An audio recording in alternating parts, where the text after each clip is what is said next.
എല്ലാവർക്കും എൻ്റെ പുനർജനി ഹസ്തരേഖയിലോട്ട് സ്വാഗതം.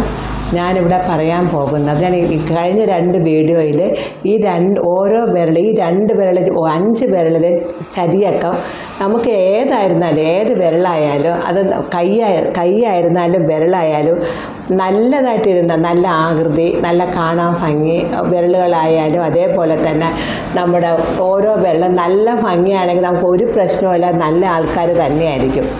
എന്തിനെങ്കിലും ഒരു കോട്ടം വരികയാണെങ്കിൽ അവരുടെ സ്വഭാവത്തിലും ഒക്കെ നമുക്ക് വ്യത്യാസം വരും. അത് കറക്റ്റായിട്ടുള്ള കാര്യമാണ്. ഞാൻ അനലൈസ് ചെയ്ത് കുറേ കണ്ടുപിടിച്ച കാര്യങ്ങളാണ്. തീർച്ചയായിട്ടും ശരിക്കും നമ്മൾ അവരുടെ വന്നിരിക്കുമ്പോൾ നമുക്ക് തോന്നും അവർ നല്ലൊരു വ്യക്തിയാണ്, സമൂഹത്തിൽ എല്ലാവരും ആദരിക്കുന്ന വ്യക്തിയാണ്. ഞാൻ കണ്ടുപിടിച്ചിട്ടുള്ളതാണ്. പിന്നീടാണ് അറിയുമ്പോഴാണ് ഇത്രയും ഒരു വിരൽ കാണുമ്പോൾ നമുക്ക് മനസ്സിലാക്കി എങ്ങനെയാണ് ഇത് ഇത്രയും സമ്പാദിച്ചതെന്ന് നമുക്ക് മനസ്സിലാക്കാൻ പറ്റും. അതാണ് ഞാൻ ആദ്യത്തെ വീഡിയോ എൻ്റെ കഴിഞ്ഞ വീഡിയോ ഞാൻ മോതിര വിരലിനെ പറ്റി പറഞ്ഞിട്ടുണ്ടാണ്.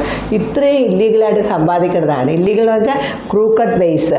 നമുക്ക് സമൂഹത്തിനോ ഈശ്വരനോ ഇഷ്ടപ്പെടാത്ത രീതിയിൽ ഒരു പലിശയ്ക്ക് വാങ്ങിക്കുന്നതും ഒക്കെ ഇല്ലീഗൽ വേ തന്നെയാണ്. കുതിരപ്പന്തയം, ചൂതുകളി, ഇതെല്ലാം ഓരോ ഇങ്ങനെ പൈസ ഉണ്ടാക്കാൻ വേണ്ടിയുള്ള ടെൻഡൻസി.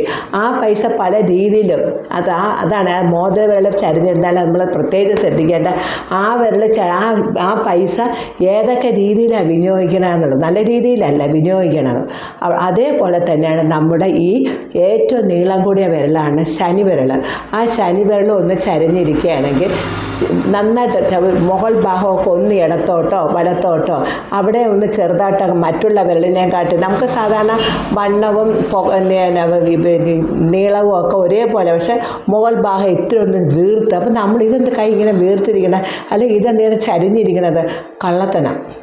ശനിയാണ്. കള്ളം പറയാനുള്ള ടെൻഡൻസി, കള്ളത്തനം പറയുക ഇങ്ങനെ. അതേപോലെ തന്നെ ആ വിരലാണ് നമ്മുടെ ശത്രുദോഷം നമുക്ക് കിട്ടുന്ന പാരാസ് മൊത്തം ശനി വിരലാണ്. അതേപോലെ തന്നെ ശനി വിരലിൻ്റെ താഴെ നക്ഷത്രം വരാൻ ശനി വിരലിൻ്റെ താഴെ എനിക്കൊരു നക്ഷത്രമുണ്ട്, വളരെ നല്ലതാണ്. It is not good. ആ ശനി വിരലിൻ്റെ താഴെ ഒരു നക്ഷത്രം വരികയാണെങ്കിൽ വിചാരിച്ചോണം നമുക്കുള്ള ശത്രുക്കൾ ചില്ലറ വെറുതെയും പറയും. ചുമ്മാ വെറുതെയൊക്കെ എന്തെങ്കിലുമൊക്കെ ആരെങ്കിലുമൊക്കെ പറഞ്ഞ്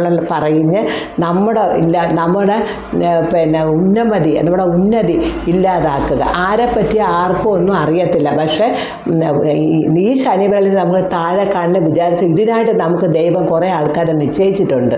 അവരിൽ നിന്ന് നമുക്ക് ഇഷ്ടം പോലെ കിട്ടുമെന്നാണ്. അവിടെ കറുപ്പ് വരാനും പാടില്ല. നമുക്കൊന്നിത് പഠിച്ച് ഈ ഹസ്തരേഖ പഠിക്കുമ്പോഴേ നമുക്കിതൊക്കെ അനലൈസ് ചെയ്ത് കണ്ടുപിടിക്കാൻ പറ്റത്തുള്ളൂ. ഇവിടെ ഈ ശനി വിരലിൻ്റെ വിരലൊന്ന് ചരിയാനും പാടില്ല, ഒന്ന് അതിൻ്റെ ഷേപ്പ് മാറാനും പാടില്ല. അങ്ങനെയാണെങ്കിൽ അവരുടെ ക്യാരക്ടർ കള്ളം പറയാനും ഏത് രീതിയിൽ ഇത് പൈസ ഉണ്ടാക്കാനും ഭക്തിമാർഗം അഡോപ്റ്റ് ചെയ്തിട്ടേ. ശനി എന്ന് പറഞ്ഞാൽ ഭക്തിയാണ്. നമ്മുടെ ജാതകത്തിലെ ശനി ഉച്ചത്തിൽ, അതായത് തുലാത്തിൽ നിൽക്കുകയാണെങ്കിൽ ശശമഹായോഗം. ശനിയുടെ ആൾക്കാർ ദുഷ്ടനോ ദുഷ്ടത്തെയോ എന്നല്ല, നല്ലതുകൊണ്ട് ക്വാളിറ്റി നമ്മുടെ ജാതകത്തിൽ നോക്കുമ്പോൾ അറിയാൻ പറ്റും. ഇതൊന്നുമില്ലാതെ കുറച്ചൊക്കെ മേടത്തിൽ ശനി വരിക, നീച വ്യാഴ ഉച്ചത്തിലാവില്ലാതിരിക്കുക, ഇങ്ങനെയൊക്കെ കുറേ ക്വാളിറ്റീസ് അവിടെ ഉണ്ടെങ്കിൽ ഈ ടെൻഡൻസി നന്നായിട്ട് പ്രകടമാവുകയും ചെയ്യും. ഈ വിരലും കൂടെ നോക്കുകയാണെങ്കിൽ ഓക്കെ, സൂപ്പറായിരിക്കും. ഈ വീഡിയോ നിങ്ങൾക്ക് ഇഷ്ടപ്പെട്ടെങ്കിൽ സബ്സ്ക്രൈബ് ചെയ്യാനും മറക്കരുത്, ലൈക്ക് അടിക്കാനും മറക്കരുത്. നന്ദി, നമസ്കാരം.